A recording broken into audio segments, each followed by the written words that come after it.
पत्रकार अड्डा के एक और ख़ास कार्यक्रम में आपका स्वागत है। आज हम दो ख़ास मेहमानों से आपको रूबरू करा रहे हैं। उत्तराखंड के जो सामयिक मसले हैं, जो ज्वलंत मसले इस वक्त चल रहे हैं, उन पर दोनों पत्रकारों की राय लेने की कोशिश करेंगे। आप देखेंगे कि गजेंद्र रावत वरिष्ठ पत्रकार मेरे साथ है, पंकज कुशवाल वरिष्ठ पत्रकार मेरे साथ हैं। दोनों से जानने की कोशिश करेंगे तमाम जो सामयिक मसले पिछले हफ्ते 10 दिन में हमने देखे हैं उत्तराखंड में, उन पर बातचीत करेंगे।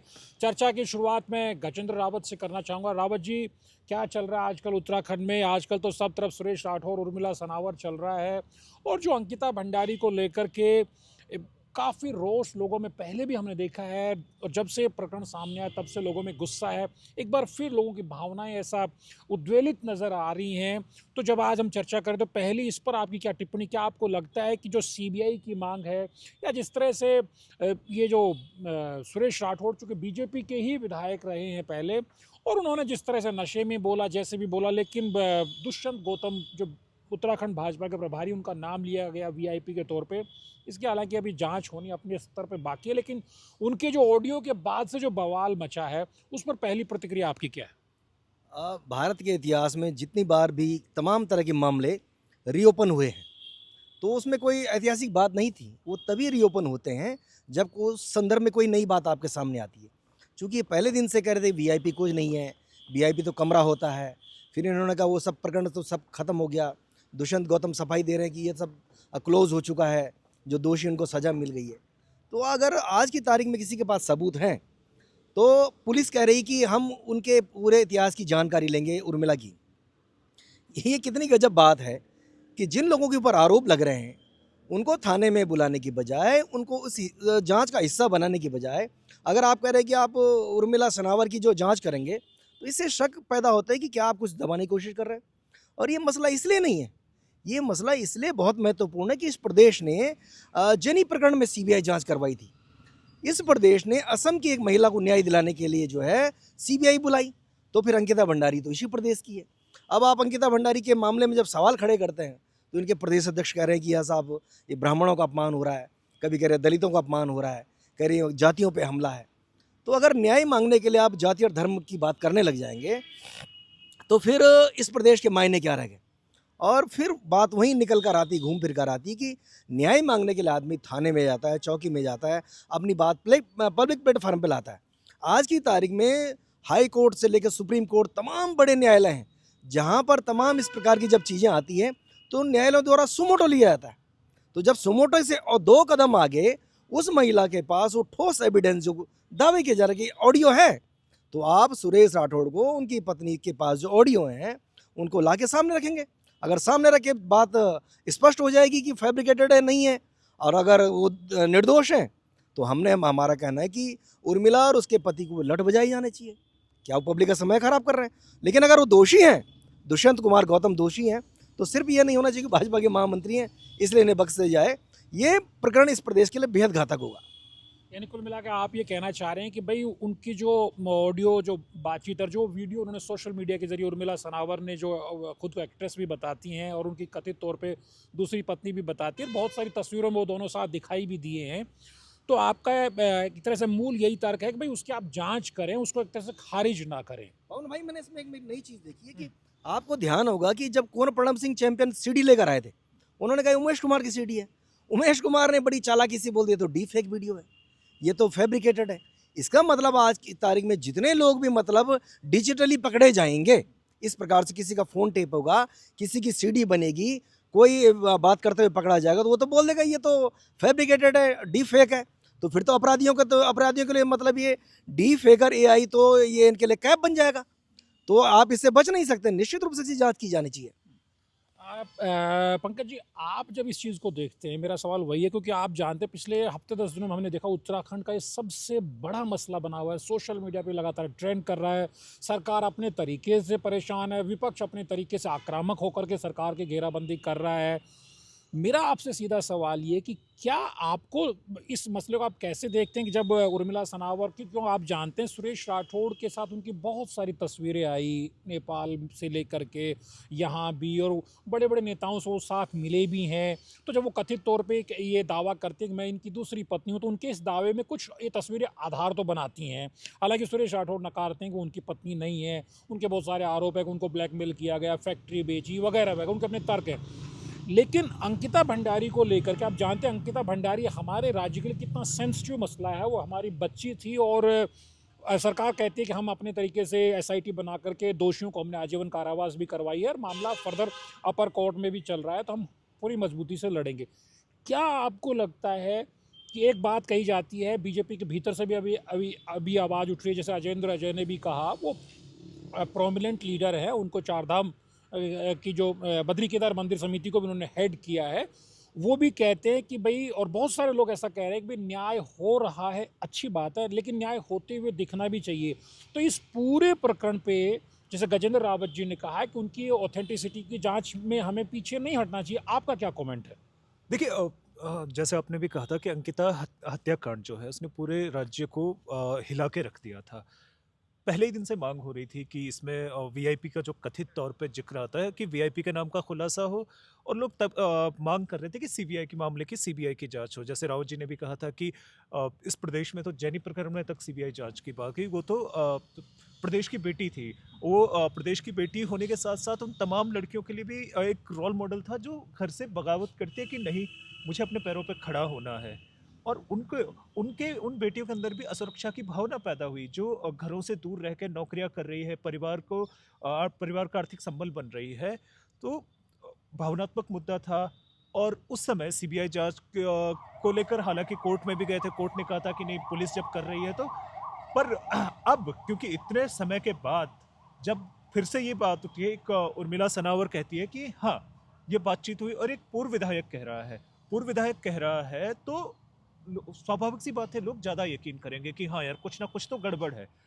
लोगों की सीधी सी मांग है, आप सोशल मीडिया से के जरिए जाएं या फिर कमेंट बॉक्स में जाएं, सड़कों पर उतरें, कि सीबीआई की जांच की मांग इकलौती है कि लोगों को ये उम्मीद है। हालांकि आरोप तो यही लगते हैं कि सीबीआई तो सरकारी तोता है, सरकार के खिलाफ क्या करेगा। पर लोग तब भी विश्वास जता रहे हैं कि अगर सीबीआई की मांग हो जाए, सीबीआई जांच का आदेश हो जाए, तो हो सकता है कि इस मामले में वो जो कथित वीआईपी है, और चाहे जिनका नाम अभी उर्मिला सनावर ने लिया है, या पूर्व में एक पत्रकार है आशुतोष नेगी, उन्होंने भी एक नाम उछाला था। तो लोगों को उम्मीद है, लोगों को विश्वास है कि अगर सीबीआई जांच की मांग हो जाती है तो शायद उस वीआईपी का नाम सामने आ जाएगा। और जन से जुड़ा हुआ मुद्दा है, आप सरकार के खिलाफ नाराजगी है लोगों में, और इस मामले ने सरकार के लिए संकट पैदा कर दिया, खासकर तब जब ये चुनावी साल है। और ऐसे जिस तरह से डील किया जा रहा है मामला, लोगों की जिस तरह से प्रतिक्रिया आ रही है, वो मुश्किल पैदा कर सकती है। उर्मिला जो राठौर हैं या सनावर हैं, उनकी विश्वसनीयता क्या है भगवान जाने।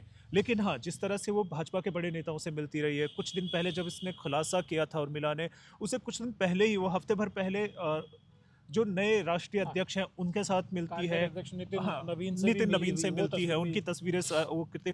तो इसका मतलब जो महिला इस तरह से भाजपा के बड़े नेताओं से बड़े कार्यक्रमों में शामिल हो रही है, अगर वो कुछ कह रही है और वो एक पूर्व विधायक के से उगलवा रही है कि हाँ ये था, तो कहीं ना कहीं लोगों में ये शंका तो बैठ जाती है। अब इस शंका का समाधान करना सरकार के हाथ में है, और सरकार के हाथ में ये है कि वो सीबीआई की जांच के आदेश कर दे। वो ठीक है। लेकिन रावत जी, जब सरकार से जब ये सवाल उठाया जाता है, सरकार का एक तर्क ये भी निकल के आता है कि साहब, क्या हमने उस मसले में इन दो तीनों आरोपियों को हमने क्या आजीवन कारावास नहीं करवाई क्या? और हाई कोर्ट से लेकर सुप्रीम कोर्ट तक भी ये तर्क रखा गया था कि भाई सीबीआई से जांच हो, तो कहा कि नहीं, एसआईटी की जांच भी सफिशिएंट रहेगी और हम उसमें कॉम्पिटेंट जांच हम लोग कर रहे हैं, और उसमें हमने इनको जेल आजीवन कारावास इनकी करवाई है। तो क्या एक महिला अगर बातचीत करती है और सुरेश राठौड़ का ही ऑडियो होने का वो दावा करती है, क्योंकि वो तो एक जांच का विषय है, लेकिन हम मान लेते हैं सुरेश राठौड़ का भी ऑडियो है जिसमें वो गाली गलौज करते हुए अपनी पार्टी के नेताओं के नाम भी ले रहे हैं, जिसमें चाहे फिर वो प्रभारी का नाम लेना हो और दूसरे लोगों का भी नाम ले रहे हो, क्या सरकार जब ये तर्क रखती है कि साहब इस जांच में हमने कौन सी कमी रखी, क्या सिर्फ सीबीआई जांच से ही दूध का दूध पानी का पानी हो पाएगा? ये सरकार का तर्क है कि एक पॉलिटिकल मसला इसको बना दिया गया है, और गाहे बगाहे किसी न किसी बहाने इसको फ्लेयर अप किया जाता है, इसमें चिंगारी नहीं भड़काई जाती है। अब इसको गणेश गोदियाल ने दिल्ली में एआईसीसी मुख्यालय में जाकर के प्रेस कॉन्फ्रेंस करके इसको फिर से भड़का दिया। गणेश गोदयाल हो सकता है कि राजनीतिक कर रहे हो, क्योंकि वो राजनीतिक व्यक्ति हैं। लेकिन विजय बर्तवाल भाजपा की 3 बार की विधायक रही हैं, विधानसभा उपाध्यक्ष रही हैं, महिला मोर्चा की प्रदेश अध्यक्ष रही हैं, वो भी तो कह रही है ना कि सीबीआई कराओ। जो आरती गौड़ है वो कह रही है। अभी आपने अजेंद्र अजय का नाम लिया, वो भाजपा में है। महेंद्र भट्ट ने अभी मैं देख रहा था कि दुष्यंत गौतम को जन्मदिन की बधाई दी। 2,500 कमेंट हैं और 2,500 में से 2,000 गालियां पड़ी हुई हैं। वो अंकिता को न्याय देने की बात मांग रहे हैं वहाँ पर। तो ये चीज़ें इतनी सहज नहीं है कि आप पिंड छुड़ा देंगे, ऐसा होगा नहीं। अगर आज महेंद्र भट्ट के इनबॉक्स में जाकर, मतलब कमेंट बॉक्स में जाकर लोग गालियां दे रहे हैं और कह रहे हैं कि आप इस प्रदेश का अन्याय कर रहे हैं, तो इसका मतलब अंडर करंट कुछ और है। आप इसको अगर डाइल्यूट करने की कोशिश करेंगे, आपने पहले भी किया था, कह रहे थे ना कि जब यहाँ पर जो लड़के परेड ग्राउंड में बैठे थे कि नहीं सीबीआई की कोई ज़रूरत नहीं है, ये तो जो है माओवादी हैं। कभी आपने कहा कि ये तो अनपढ़ों का जमात है, कभी कह रहे हैं नक्सली आ गए, कभी कह रहे हैं कोई आ गए। आखिरकार इनको सीबीआई करानी पड़ी ना। तो निश्चित रूप से जो जन भावना है, आज कोई भी सरकार अगर जन भावना के अनुरूप निर्णय नहीं करती है, तो ये सरकार तो वही थी ना जो अभी आपने 1 महीने पहले तो बोल रहे थे कि यमुना कॉलोनी के मंत्री स्तरीय आवास खाली करवा रहे हैं। क्यों करवा रहे हैं? कि भाई मंत्रिमंडल के पद भरे जाने हैं। कहाँ गए मंत्रिमंडल के पद?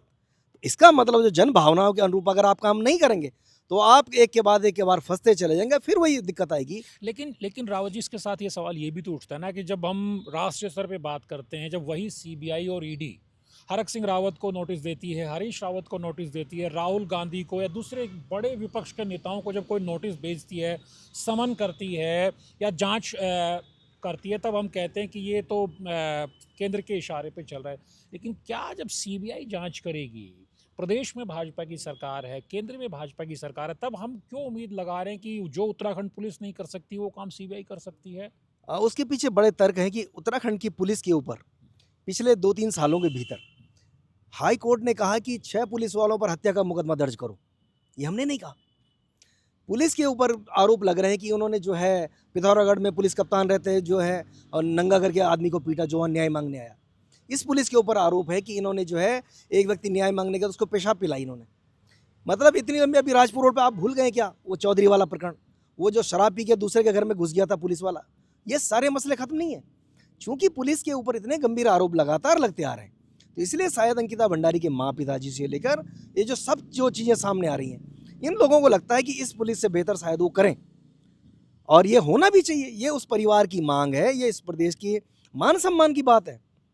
हम दोबारा उसी पॉइंट पर आ रहे हैं कि जब हरक सिंह रावत का डीएनए टेस्ट हुआ तभी तो पता चला कि वो हरक सिंह का बच्चा नहीं है, तभी तो वो जो जेनी है वो यहाँ से बाहर हुई। नहीं तो इस प्रदेश को आप इतना सॉफ्ट टारगेट मान के चल लेंगे। तो इसीलिए आज कुमार दुष्यंत हो, उनका भी जो है जांच होनी चाहिए। अजय कुमार जिनके ऊपर आरोप है, उन्हें क्या दिक्कत है भाई? अगर मुझे में कोई दिक्कत नहीं है तो मुझे अपना सैंपल देने में क्या दिक्कत आएगी? मेरे एक नहीं 36 नार्को टेस्ट हो जाए, क्या दिक्कत है? पॉलीग्राफिक टेस्ट हो जाए, इनकम टैक्स आ जाए, ईडी आ जाए, कोई भी आ जाए। जब आप निर्दोष हैं, आपको किसी से डरने की जरूरत नहीं है। लेकिन जितना हीला हवाली इसमें करते जाएंगे और जिस अंदाज में कभी महेंद्र भट्ट का बयान जाति को लेकर आ रहा, कभी धर्म को लेकर आ रहा, कभी पार्टी के दूसरे तीसरे नेताओं को आ रहा, और अब ये जो ताज़ा प्रकरण उनके जन्मदिन पर बधाई देने को लेकर इतनी गालियां पड़ रही हैं। मेरा मानना है कि ये कम से कम आने वाले समय में, जब ये इलेक्शन ईयर में आप आ गए हैं, उधर आप जो है मंत्रिमंडल का विस्तार नहीं कर पा रहे और इधर सरकार के जो हालात हैं वो इस प्रकार के होंगे कि आप डिसीजन नहीं ले पाएंगे, तो आने वाले चुनाव के लिए एक बड़ी चुनौती मैं देखता हूँ इसे। निश्चित तौर बड़ी चुनौती है ही, और बीजेपी भी इस चीज़ को जान रही है। सबसे बड़ी बात यह कि जब अजेंद्र अजय ने, पंकज, जब इसको अजेंद्र अजय ने फेसबुक पे अपनी पोस्ट लिखी और उस पोस्ट को जब हम लोगों ने देखा, तो उसमें जिस तरह से गजेंद्र रावत जी ने बताया कि बहुत सारे लोगों ने बधाई संदेश जो इन्होंने दिया प्रभारी को, महेंद्र भट्ट ने, तो उस पर लोगों ने आलोचना की, उनको गरियाया है। अजेंद्र अजय के पोस्ट पे करीब 99% लोगों ने कहा कि नहीं, आपने सही बात उठाई, आपने सही बात रखी, क्योंकि उसमें उन्होंने यही 2-3 बातें कही कि भाई इसमें अगर लोगों की मांग, अगर जन भावनाएं सीबीआई जांच की, तो हमें सीबीआई जांच से पीछे नहीं हटना चाहिए। महेंद्र भट्ट को जब ज़रूरी ना हो तो चुप रहना चाहिए, क्योंकि महेंद्र भट्ट पे भी आरोप लगे कि जब वो सबसे पहले जब उर्मिला सनावर पर उनसे सवाल पूछा गया तो उन्होंने कहा कि उन महिला की कोई उस तरह की कोई सामाजिक हैसियत नहीं है। तो इस तरह बाद में महिला ने फ़ोटो उनके साथ बुके, उनको पुष्प गुच्छ भेंट करते हुए फ़ोटो रिलीज़ कर दिए। तो क्या आपको लगता है कि जैसे जो गजेंद्र रावत जी ने कहा कि उत्तराखंड पुलिस पर लोगों को इसलिए भी भरोसा नहीं, उसके 2-3 कारण और भी हैं।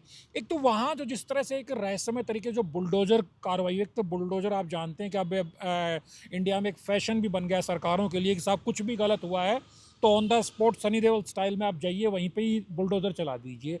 उस एक्शन में वो डेलिब्रेट था या लोगों के गुस्से को मुखरता देने के लिए, आवाज़ देने के लिए प्रशासन की तरफ से हुआ, किसने करवाया वो संदिग्ध है अभी भी। लेकिन वहाँ जो बुलडोजर एक्शन हुआ नंबर 1, उसके बाद जिस तरह से लोगों में बार-बार सीबीआई जाँच की माँग आ रही है, तो क्या आपको लगता है कि कुछ शुरुआती स्तर पे मिसहैंडलिंग हो, या अब जो उर्मिला सनावर के बयान के बाद मिसहैंडलिंग हो रही हो, उसके बाद लोगों का जो यहाँ की जो हमारी जांच प्रणाली है उस पर उस तरह का ट्रस्ट नहीं है, इसलिए सीबीआई की मांग की जा रही है? या फिर क्या आपको लगता है कि चूंकि चुनावी वर्ष है और अब इस मसले का राजनीतिकरण होना है, इस लिहाज से एक राजनीतिक टूल के तौर पर सीबीआई की डिमांड को रखा जा रहा है? देखिए मामलों में अगर विपक्षी दल राजनीति करता है तो उनका कर्तव्य भी है और उनकी ज़रूरत भी होती है। अब वो सरकार पे है कि सरकार उन्हें किस तरह का मौका दे रहा है। अंकिता हत्याकांड पे जैसे आपने अभी महेंद्र भट्ट जी का ज़िक्र किया, महेंद्र भट्ट जी प्रदेश अध्यक्ष हैं, राज्यसभा सांसद हैं, लेकिन उन्होंने जब भी कोई बयान दिया है, चाहे आपको याद हो कि जब छात्र जो है पेपर लीक की सीबीआई जांच की मांग को लेकर आंदोलनरत थे, तो महेंद्र भट्ट ही थे जिनके बयानों ने ज़्यादा स्थिति गंभीर कर दी थी, ज़्यादा भाजपा के लिए मुश्किलें पैदा कर दी थी उन्होंने सरकार के लिए। बद्रीनाथ में कहा हाँ, कि साहब ये तो चाइना के हाँ, एजेंट एजेंट यहाँ पे आ एजेंट रखे हैं। ठीक यही उर्मिला सनावर मामले में हुआ। गैरसैंण में गए तो वही सड़क जी, छाप लोग हैं। हाँ, सेम उर्मिला सनावर, आपको पता है कि उर्मिला सनावर ने आपके पूर्व विधायक का एक ऑडियो लीक किया है। आमतौर पर प्रवक्ताओं को सामने आना चाहिए था, लेकिन पता नहीं उनके महेंद्र भट्ट जी के सलाहकार कौन है जो उन्हें ये स्क्रिप्ट पकड़ा देते कि आप जाके बोल दीजिए, देख लेंगे। और उन्होंने हमेशा सरकार को ही डेंट पहुंचाया है और उसके बावजूद भी वो बहुत अच्छे पदों पे हैं। जबकि वो सरकार का अपने बयानों से पहले भी जब एक बार उन्होंने कहा था कि उन घरों की फोटो भी खींच के भेजिएगा जिन पे तिरंगा नहीं लहरा रहा होगा, तब भी आलोचना हुई थी कि पहाड़ के गांव तो खाली हो रहे हैं, आप किसे फोटो खींचने भेजेंगे। तो उनका तो लंबा।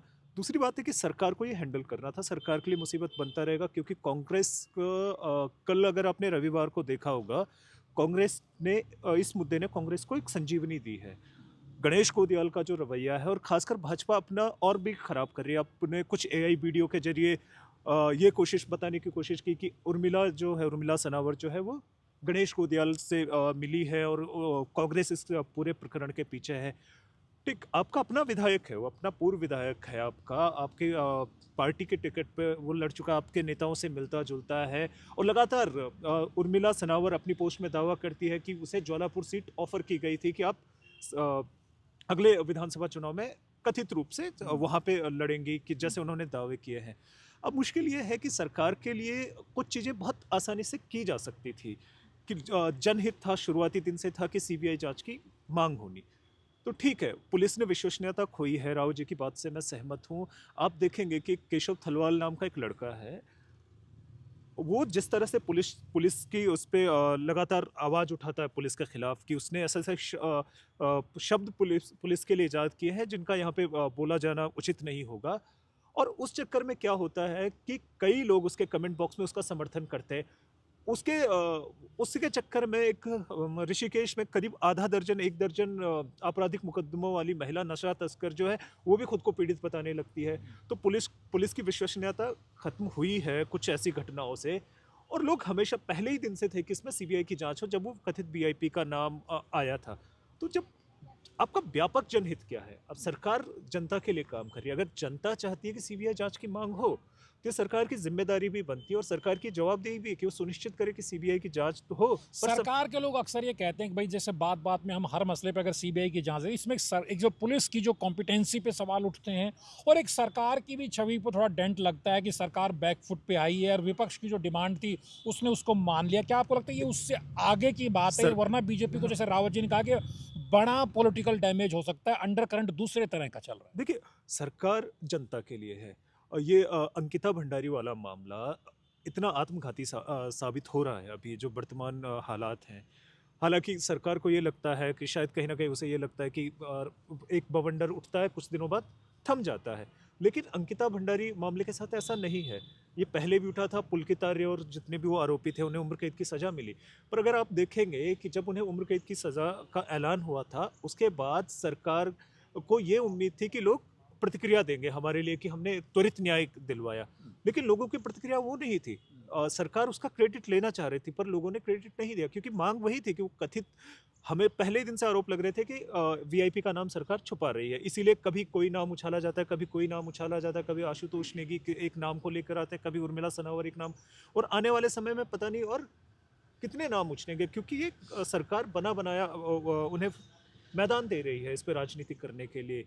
और दूसरी बात है कि आपके पास तंत्र है, आपके पास सब चीज़ें हैं, पर जनता का जो नाराजगी है वो सब नहीं दबाई जा सकती, वो कहीं ना कहीं निकलेगी। हम वो जो वहाँ बुलडोजर चलाया था हाँ, उसके पीछे उसके क्या तर्क देखिए, दिया जाता है, हाँ, मतलब उसके पीछे का लॉजिक बुलडोजर क्या था, बुलडोजर वाला मतलब आपको क्या जी, समझ में आता है? बुलडोजर वाला दो तरह के त्वरित न्याय की दो तरह की परिपाटी शुरू हुई है। एक है कि आरोपियों का इनकाउंटर कर देना, कि इसकी बड़ी मांग होती है कि आरोपियों का इनकाउंटर किया जाए, और देश के अलग अलग हिस्सों में कुछ ऐसे मामले भी हुए हैं जहां आरोपियों का इनकाउंटर किया गया और पुलिस को, इवन यूपी में योगी का स्टाइल ही ये माना जाता है कि आरोपियों का इनकाउंटर करना है।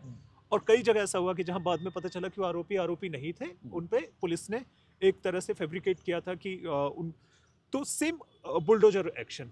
तो ये ऐसा होता है तुरंत वाहवाही लूटने का, क्योंकि उत्तर प्रदेश में ये मॉडल सक्सेसफुल हुआ, योगी को इसके बदले बड़ी प्रसिद्धि मिली, और लोगों की अपेक्षा होती है कि यार उत्तराखंड में ऐसा क्यों नहीं हो रहा है। बुलडोजर जब चलाया गया उस दिन मुझे याद है कि उस दिन ये नहीं हुआ था कि सबूत मिटाए गए, उसके अगले एक हफ्ते तक जो सरकार समर्थक थे वो इस बात का जश्न मना रहे थे कि धामी का भी बुलडोजर चलता है।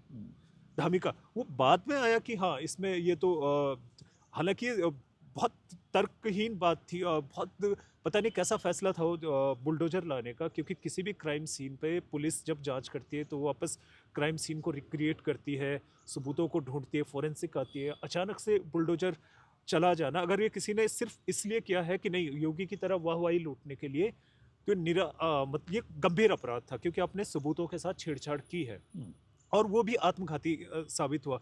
कहाँ तो चले थे कि हमें इसका क्रेडिट मिलेगा उसी स्टाइल में जैसे योगी को मिलता है कि बुलडोजर चला दिया जी, हमारी छवि तो इस तरह की, ये भी उल्टा पड़ा। तो सारी चीज़ें इस तरह से हो रही है कि अगर मुख्यमंत्री खुद अपनी चीज़ों का हाथ में नहीं लेते हैं अभी, और एक ही है जैसे मैं पहले भी कह रहा हूँ कि आपको सीबीआई जांच के आदेश करने में कोई गुरेज नहीं करना चाहिए। आपने देखा छात्र जब सड़कों पे थे 6-7 दिन तक यही चलता रहा, कभी कोई नेता बयान दे रहा है कि ये तो वामपंथी है, कोई दे रहा है कि ये तो अनपढ़ है, कोई दे रहा है कि तैयारी करने वाले तो घर में, हाँ अलाना है, फलाना है। लास्ट में क्या हुआ, सीएम उनसे मिले, प्रोटोकॉल तोड़ के उनसे मिले और कहा कि ठीक है सीबीआई जांच की मांग करता हूं। अगले दिन वो बच्चे चले गए। उसके बाद कभी कभार ये आता है कि सीबीआई उस जांच का क्या हुआ, और उसके बाद शांत है। उसके बाद शांत इस तरह का है कि जितने दिन उस प्रकरण को हुए उसके बाद छात्रों को सड़क पर दोबारा उतरने की आवश्यकता नहीं पड़ी, और वो पूरा चैप्टर ही बंद हो गया। आगे क्या होगा वो भविष्य के टॉक में, पर इसी तरह से ये चैप्टर भी बंद हो सकता है, ये चैप्टर भी बंद हो सकता है, क्योंकि बात यहाँ न्याय की हो रही है ना। अगर लोगों को लगता है कि सीबीआई ही न्याय दिलवाएगी तो ठीक है। रावत जी, जिस तरह से हम थोड़ा इसमें और आगे बढ़ते हैं, क्या कांग्रेस जिस अंदाज में, गणेश गोयल जिस अंदाज में इसको उठा रहे, जिस टेम्परामेंट के साथ उन्होंने चुनौती दी है महेंद्र भट्ट को, और एक उसके पैरेलल एक स्क्रिप्ट और भी चल रही है कि हरीश रावत जी का एक कहना है कि साहब उनका एक के बाद एक दो एआई उनके आ गए, फिर अब देखा कि गणेश गोदियाल का भी एआई आ गया। अब तो एआई की पूरी आंधी आ गई है कि आप सत्ता पक्ष की तरफ से तो आप विरोधियों के एआई बना दीजिए, आप विरोधियों की तरफ से सत्ता पक्ष का बना दीजिए। ये जो एआई वाली लड़ाई है, क्या आपको लग रहा है कि चुनाव आते आते ये बहुत ज़्यादा होने वाली है? आपको लगता है ये अच्छा ही हो रहा है कि एआई और डीप फेक से लेकर के सारे मसले हैं कि चुनाव से बहुत पहले इतना ज़्यादा मात्रा में खेले जाएंगे कि बाद में ये ख़त्म हो जाएंगे? वो दरअसल आज इसलिए हो रहे हैं कि 2022 से कांग्रेस पार्टी के जो हरीश रावत हैं, इन्होंने यहाँ के डीजीपी को पत्र लिखा था कि उनके नाम से एक फर्जी पत्र चलाया गया मुस्लिम यूनिवर्सिटी वाला। पुलिस ने उसकी शिकायत दर्ज नहीं करी। गणेश गोदियाल ने भी एक चिट्ठी लिखी थी देहरादून की पुलिस कप्तान को कि भाई उनकी ओर से उस मुस्लिम यूनिवर्सिटी को सपोर्ट करती हुई एक फर्जी चिट्ठी चलाई गई, लेकिन यहाँ की पुलिस ने जो है उस पर भी मुकदमा कायम नहीं किया। अब हरीश रावत 4 घंटे तक नेहरू कॉलोनी थाने में बैठ रहे, उसके बाद रिपोर्ट दर्ज हो रही है। तो आप लगाए कि एक प्रदेश का जो मुख्यमंत्री रहा, इतने बड़े पदों पर रहा, उस आदमी को आप 4 घंटे थाने में बैठा रहे हैं। ये तो पुलिसिंग के सवाल हैं कि वास्तव में अगर आप सत्ता के हाथों में इस प्रकार से खेलने लग जाएंगे तो एक सामान्य से सामान्य आदमी उस थाने चौकी में जाना पसंद नहीं करेगा। उसको लगेगा वहाँ जाके कोई झूठा मुकदमा न लगवा दे।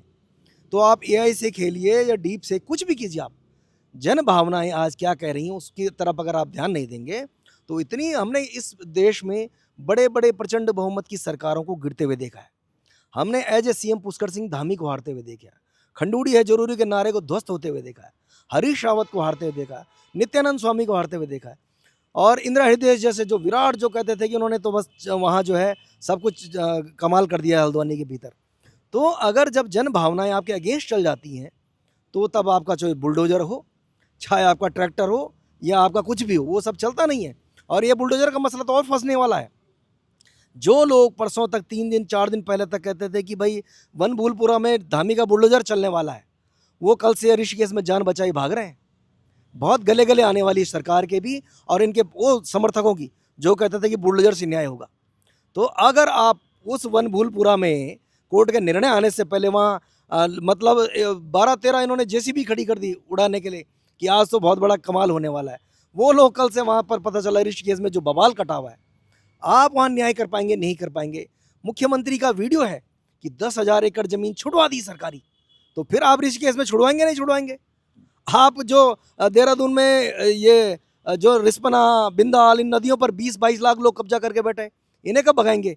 या अध्यादेश की कॉपी का कैप लगाकर आप बचा लेंगे कि यहाँ गणेश जोशी का वोट बैंक है, यहाँ पर जो है गामा का वोट बैंक है, यहाँ आप जो है ये इन काउका से लेकर चमोली का वोट, इन सब का मतलब आप जहाँ आपको सुविधा लग रही है तो आपने जो है 22-25 लाख लोगों को बचा लिया है। हाई कोर्ट ने कहा इनको डिमोलिश कीजिए, लेकिन आप उनके अध्यादेश ला रहे हैं, फिर उसको बढ़ाए जा रहे हैं। और जहाँ आपको लगता है कि दूसरे धर्म का व्यक्ति फंस गया तो बोला बुलडोजर चलेगा साहब। तो ये बुलडोजर जो है जितना एक्शन कर रहा है, मुझे लगता है उससे 2 गुना रिएक्शन करते हुए कल हमें ऋषिकेश में दिखाई दिया। आने वाले वक्त में उसी बुलडोजर की कहानी जो अब 24 सितंबर को मुख्यमंत्री के से पोस्ट हुई थी कि हमने कल वनंतर वाला जो है रिजॉर्ट को जो है उसके ऊपर बुलडोजर चला दिया है, आज सवाल खड़े हो रहे हैं कि वो पोस्ट क्यों डिलीट की गई। आज सवाल खड़े हो रहे हैं कि रेनू बिस्ट कहाँ है। आज फिर वो सवाल खड़े हो रहे हैं कि वो आरती गौड़ वहाँ क्या कर रही थी। जो लोग कल तक कह रहे थे कि हाँ हमने गिराया बुलडोजर से, आज एक माई का लाल नहीं जो आके खड़ा होकर बोल दे कोर्ट में कि हाँ हमने गिराया है, क्योंकि अब वहाँ गर्दन फंस गई है। तो निश्चित रूप से जो सारे प्रकरण हैं, इन सारे प्रकरणों पर जन भावना के विपरीत अगर सरकार काम करती है तो कितना भी बड़ा बहुमत हो, वो बहुमत जनमत से ऊपर कभी नहीं जा सकता, और हमेशा जनमत ही भारी पड़ा है। क्या कोई, मैं आखिरी सवाल आपसे मैं छोटा सा और ले रहा हूँ, फिर मैं एक सवाल पंकज से भी लूँगा। क्या कोई विद इन द बीजेपी के जो आपस में जो एक फैक्शनलिज्म जो एक झगड़ा चल रहा है, क्या उसको भी इसके पीछे आप देखते हैं कि भाई दुष्यंत गौतम को प्रभारी को अगर निपटाया जाए तो मुख्यमंत्री पुष्कर सिंह धामी कमज़ोर होंगे, कुछ ऐसा भी आप देख रहे हैं? हमारी तरफ से जो है दुष्यंत कुमार गौतम कल निपटे आज निपटे, हमारे क्षेत्र में क्या फर्क पड़ रहा है? सवाल यह है कि दुष्यंत कुमार गौतम इस प्रदेश के प्रभारी बनाए गए, उनके ऊपर हमारी बेटी को हत्या से लेकर उस प्रकार के जो आरोप लग रहे हैं उनको तो ढकाया नहीं जा सकता ना। अगर दुष्यंत कुमार गौतम यहाँ से हटा भी देंगे उत्तराखंड प्रभारी से, क्या बेहतर नहीं होता? दुष्यंत कुमार गौतम खुद ही कहते हैं कि भाई इस तरह के आरोप मुझ पर लगे हैं, राजनीति से भी प्रेरित हो सकते हैं, लेकिन मैं जब तक मेरी कमीज बिल्कुल साफ होकर नहीं आएगी तब तक मैं पद नहीं रख रहा हूँ। ये सवाल वही तो आता है। हरक सिंह रावत का जो इस्तीफा लिया गया था, हरक सिंह रावत का इस्तीफा किस ग्राउंड पे था? सिर्फ एक आरोप के ऊपर। उस आरोप के ऊपर सीबीआई आई, डीएनए के टेस्ट हुए, सारी जांच पड़ताल हुई, तब जाके दोबारा चुनाव मैदान में गए। हमने कहा आरोप लगाना एक अलग विषय है, लेकिन आप ये कहते हैं आरोप तो लगते रहते हैं, फिर तो कोई बात नहीं ना। आप अगर एक पाकशाप नेता हैं, आपने मतलब संसद के भीतर आडवाणी का इस्तीफा होता भी देखा है, आपने सोनिया गांधी का इस्तीफा होता देखा है, उनका कोई क्या भी उखाड़ दे रहा था। लेकिन जो नैतिकता कहती है और जो जन भावना है, आप उसके विपरीत नहीं जा सकते। और अगर आप सत्ता के बल पर पुलिस से, इन तमाम चीज़ों से और मीडिया मैनेजमेंट के माध्यम से, अपनी ताकत से कुछ दिन भी अगर उस मामले को दबाने की कोशिश करेंगे, मेरा मानना है एक न एक दिन वो जो है वो बवंडर आपके लिए जो है बाउंस बैक करेगा। बिल्कुल। मैं पंकज जी आपसे भी लास्ट सवाल लेना चाहूँगा। क्या इसका कंक्लूजन होते हुए आप कैसे देख रहे हैं इस पूरे एपिसोड का नंबर 1, और जो एआई की जो बाढ़ आ गई जिसका आपने भी जिक्र किया, हरीश रावत अपनी एआई को लेकर के शिकायत लेकर के घूम रहे हैं, अब तो गणेश गोदियाल पे भी एआई आ गए, इधर बीजेपी वाले कहते हैं हमारे बहुत सारे एआई आते रहते हैं, तो इसको समअप करते हुए आपकी लास्ट टिप्पणी। अच्छा, पहले तो एआई पे करता हूँ। जो भी ये एआई बना रहा है बहुत घटिया बना रहा है, उसे बहुत अच्छे क्वालिटी के सॉफ्टवेयर यूज़ करने चाहिए। और दूसरा, जैसे आपने भी कहा था कि ये अच्छा है कि ये एआई अभी खेल लें, ताकि जब हम चुनावी उसमें हो तो ये एआई माहौल बिगाड़ने का काम ना करे। तब मुद्दों पे बातचीत हो, तब समस्याओं पे बातचीत हो, लोग अपने प्रतिनिधि से जो प्रत्याशी है उससे सवाल पूछे, तो ये एआई वाला चैप्टर अगर भी इससे लोगों का मोह भंग हो जाए तो ये सबसे बेहतर है। और हाँ, अब एआई से जो अब क्योंकि उसमें लिबर्टी है इन्हें कि वो कहते हैं कि हमें तो क्रिएटिव लिबर्टी है कि हम ऐसा दिखा सकते हैं। पूर्व मुख्यमंत्री हरीश रावत ने मुकदमा दर्ज करवाया, उसकी जांच का क्या होगा? क्योंकि खासकर जब बीजेपी के हैंडल से वो वीडियो पोस्ट हो रहे हैं तो बड़ा मुश्किल होता है कि उसके कोई नतीजे निकले। और दूसरी बात, जो इस पूरे जो आप कह रहे थे कि इस पूरे प्रकरण का जो है, इसका असर देखिए मुश्किल तो है। मुश्किल ये है कि विरोध को एक सुर मिलता है, विरोध को एक विषय मिलता है। वो हमने देखा है कई बार। पुष्कर धामी के सामने बड़ी समस्या थी जब छात्र सड़कों पे थे, कई बार सड़कों पे उतरे थे। पिछले 1-1.5 महीने से वो शांत बैठे हुए हैं, अपनी परीक्षा की तैयारियों में लगे हुए हैं। अंकिता को लेकर पहले भी लोग सड़कों पे उतरे थे, बीच में सारा मामला थम गया था, अब भी सड़कों पे उतरे हैं। और खासकर तब जब चुनावी साल है उसके ऊपर, तब जब इस राज्य की ये नियति बन गई है कि जिस दिन कोई मुख्यमंत्री की कुर्सी पर बैठता है उस दिन से खींचतान शुरू हो जाती है। और ये चर्चाओं का विषय होता है कि लोग टकटकी लगाए रहते हैं कि कब सीएम बदलेगा। कई बार अफवाहें उठती है कि बस बदल रहा है, आज बदल रहा है, कल बदल रहा है, एक पूरा। अब जब इतनी सारी समस्याएं हैं और आपके पास 2027 में चुनावी साल है, तो अब आपको बहुत गंभीरता से इसमें निर्णय लेना होगा। पहला निर्णय तो ये लेना होगा कि महेंद्र भट्ट जी को सुझाव दें कि आप ना बोलें तो ज़्यादा बेहतर है, अध्यक्ष की तरह शांत रहें और संगठन के गतिविधियों में ही खुद को सीमित रखें। दूसरा ये कि जनहित, जन भावना क्या कह रही है, आप उसको समझिए। आप मुख्यमंत्री के तौर पर बहुत अच्छा कम्युनिकेट करते हैं, लोगों से मिलते हैं, आपकी तस्वीरें आती है कि आप सुबह घूम रहे हैं, आपने बहुत अच्छा एक वो बनाया है कि आप लोगों से मिल रहे हैं, जुड़ रहे हैं। तो अगर आप जननेता के तौर पे खुद को स्थापित कर रहे हैं तो आपको जन भावनाओं के हिसाब से निर्णय लेना होगा। आपने एक और चीज़ कही थी, रावत जी ने भी कही थी कि राजनीतिक शुचिता का जो सवाल था, कायदा ये बनता था कि हमने भी राजनीति देखी, जितनी देखी समझी है कि एक ज़माना था कि एक हल्का सा आरोप लगने पर नेता कहता था कि जब तक जांच के बाद पाक साफ नहीं होगा तब तक पद पे नहीं या राजनीति नहीं। 3 दिन पहले दुष्यंत कुमार एक बयान देते हैं कि अगर कोई सबूत मेरे खिलाफ हुआ तो मैं राजनीति से संन्यास ले लूँगा। आज उनका एक इंटरव्यू वायरल होता है, वो कहते हैं कि वो चैप्टर तो ख़त्म हो गया, वो कहानी तो ख़त्म हो गई। इसका मतलब क्या है कि आप बहुत हल्के में चीज़ों को ले रहे हैं। ये जन भावनाओं से जुड़ा मामला है। कायदे से तो आपको अपना पक्ष रख देना चाहिए क्योंकि आप एक उत्तराखंड के प्रभारी की भूमिका निभा रहे हैं। एक मजबूत भाजपा में एक मजबूत जिम्मेदारी मानी जाती है और उसके ऊपर आप ऐसा बयान दे रहे हो जो लोगों को भड़काने का काम कर रहा है। आपके इस मुश्किल समय में, इस टफ टाइम में, जो सरकार के लिए है, लोगों के लिए नहीं है, इस टफ टाइम में आपके मुंह से निकला हुआ हर बयान नश्तर की तरह चुभता है लोगों को। लोगों को लगता है कि आप उनका माखौल उड़ा रहे हैं। तो ऐसे मामलों में कायदे से ये होना चाहिए था कि उन्हें खुद ही इस्तीफे की पेशकश करनी चाहिए था, अपना पद छोड़ देना चाहिए था। और अब मुख्यमंत्री धामी को ये पूरा अपने हाथ में लेना चाहिए, चाहे उर्मिला सनावर का मामला हो और पूर्व विधायक राठौर का मामला हो। इन्होंने जो सरकार के लिए संकट पैदा किया हो, न हो इनकी विश्वसनीयता, लेकिन आप ये पार्टी में आते जाते रहे, पार्टी के बड़े लोगों से मिलते रहे, 6 दिन पहले राष्ट्रीय अध्यक्ष से मिल रहे हैं, तो लोगों का विश्वास हो जाता है कि इसका मतलब ये जो बोल रहे हैं उसमें झूठ की गुंजाइश कम है। हो वो झूठ, जांच करवाएंगे, जांच के बाद पता चलेगा सच क्या है, झूठ क्या है। पर लोगों की वो दुखती रख थी लोगों को। अंकिता भंडारी और उर्मिला सनावर ने भी वही हमला किया। उसे भी उम्मीद नहीं थी होगी कि उसे इतना व्यापक जन समर्थन मिलेगा, पर उसने ऐसी जगह चोट की जिससे पूरे उसमें तो एक तरह से मुश्किल पैदा तो कर दी है। निश्चित तौर पर कुल मिला के मेरा इसमें टेक यही है, यानी मेरा मत यही है कि उर्मिला सनावर के बहाने ही सही, ठीक है, अच्छी बात है, हमारी सरकार ने, हमारी पुलिस ने बहुत अच्छी जांच की, वो आजीवन कारावास भुगत रहे हैं वो जो हत्यारोपी हैं। लेकिन अगर जन भावनाएं सीबीआई जांच की मांग कर रही है तो क्या बुराई, क्या उसमें दिक्कत क्या है? कहाँ सरकार का उसमें इकबाल पर चोट होने वाली है? आपका इकबाल तो बढ़ जाएगा। अंकिता भंडारी हमारी बेटी है और अगर लोगों की भावनाएं, जन भावनाएं व्यापक तौर पर विद इन द बीजेपी के भीतर लोग हमसे यही कह रहे हैं कि मामला ये कोई चैप्टर नहीं है। दुष्यंत गौतम जी के अनुसार ये कोई चैप्टर हो सकता है, ये चैप्टर नहीं है, ये उत्तराखंड के आत्मा के कराहने का मसला है, इसको राजनीति से परे उठ करके देखना पड़ेगा। और हमने मुख्यमंत्री की बहुत तारीफ की जब वो प्रोटेस्ट करने वाले विद्यार्थियों, छात्रों, प्रतिभागियों के बीच में चले गए, उन्होंने कहा कि आपकी मांग सीबीआई जांच की है, सीबीआई जांच हम कर देंगे। तो उससे बहुत बहुत बड़ा मामला है। इस पे तो मुख्यमंत्री जी आपको सलाहकारों पे नहीं चलना है, आपको उस सेंटिमेंट को पकड़ना पड़ेगा जो उत्तराखंड में दिखाई दे रहा है। वो अजेंद्र अजय का जो कमेंट फेसबुक में आया, उस पोस्ट के बाद जो कमेंट आए हैं उनको पढ़ करके समझा जा सकता है।